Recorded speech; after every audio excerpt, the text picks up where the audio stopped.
Yo, what the fuck is going on, everybody? It's me, theEIKNARF. We are back.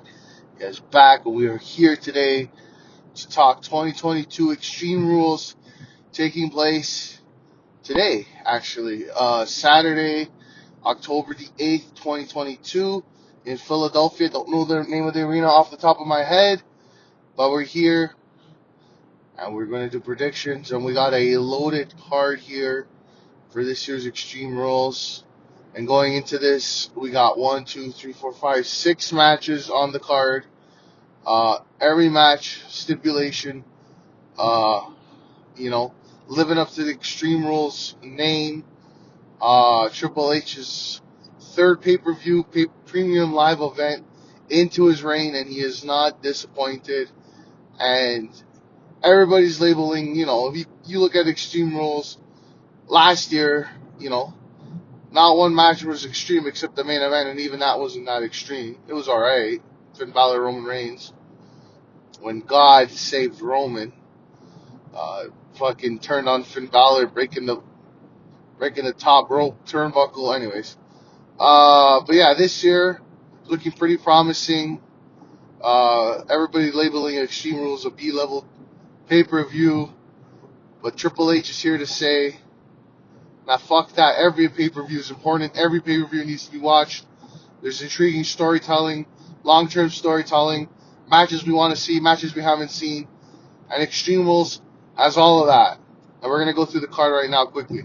So we have Extreme Rules match, WWE SmackDown Women's title, Liv Morgan versus Ronda Rousey. Liv Morgan defending her title. She successfully retained it against Shayna Baszler at the Cardiff show. She's now going back against Ronda Rousey.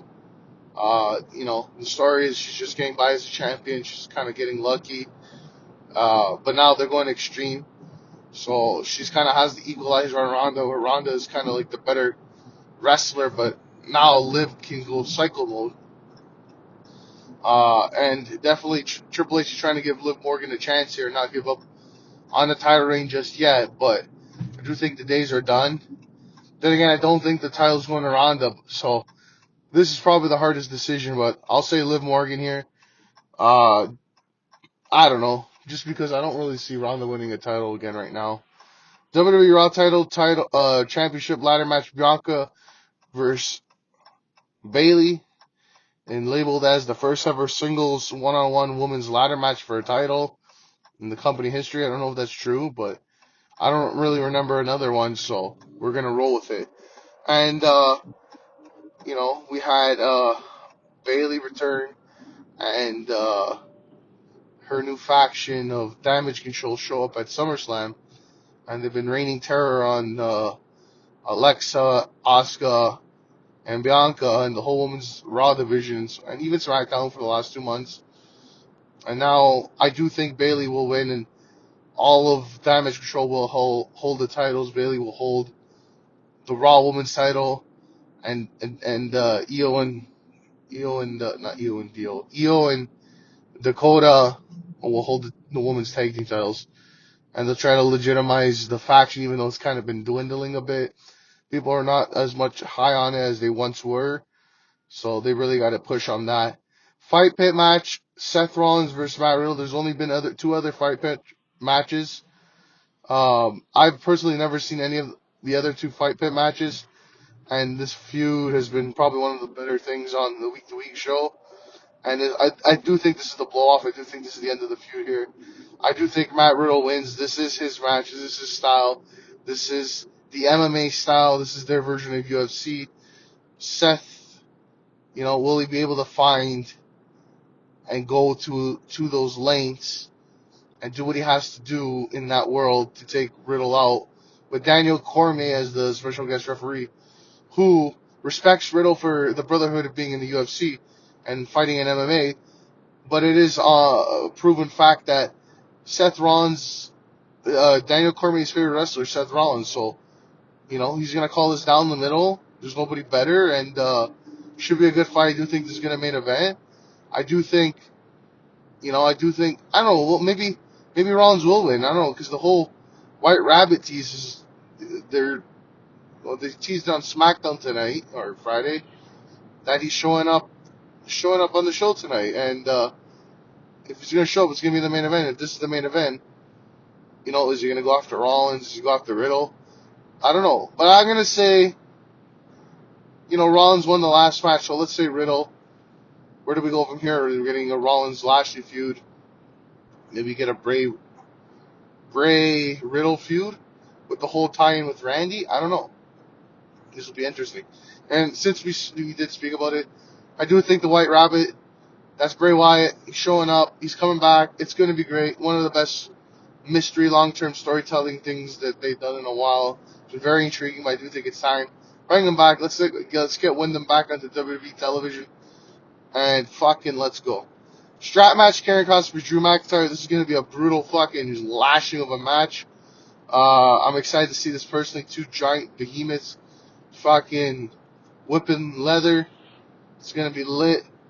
But I do think Karrion Kross wins this. He needs to win a big match to legitimize him coming back into the company. He really needs to be built back up after they tore him down the last time before they fired him. And Drew, he can afford to lose. Fuck it. I Quit match, Edge versus Balor. This match came out of nowhere when they announced it. I was like, damn, I didn't see this coming. So this is going to be great too. And apparently Finn Balor is rumored to get a big push. So I do think Balor goes over. The whole storyline is Edge says no amount of pain can basically make me say I quit. But I do think he does something where he's like, maybe Rhea is holding Beth Phoenix hostage. He's like, I'm going to hurt her.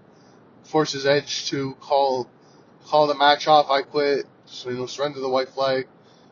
No matter what, I do think Balor wins. Judgment Day's been fucking great on Raw in this last 2 months. One of the probably top things of the show every week. They've been the whole faction of the whole has just been really awesome lately. And let's get Balor going here. Street fight, or not, well, it's not a street fight. Isn't it a Donnybrook match? Anyways, it's going to be a fucking beating. Imperium versus the Brawling Brutes. 3-on-3. This is going to be mayhem. I could see this opening the show up. We had Sheamus and Gunther have a rematch on SmackDown Friday tonight, yesterday, whatever. And another just fucking 6 legends just fucking beating each other up, man. 6 European motherfuckers just saying, fuck you, let's beat each other up, and I'm down for that. There was kind of a fuck finish in the second match between Sheamus and Gunther, so I think Brawling Brutes win.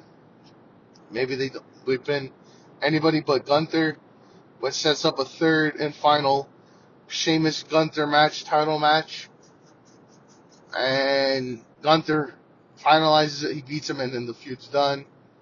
That's where I think they go, and yeah. And that's it. That's the show, 6 matches, but that's, it's quality over quantity. It's gonna feel like a takeover.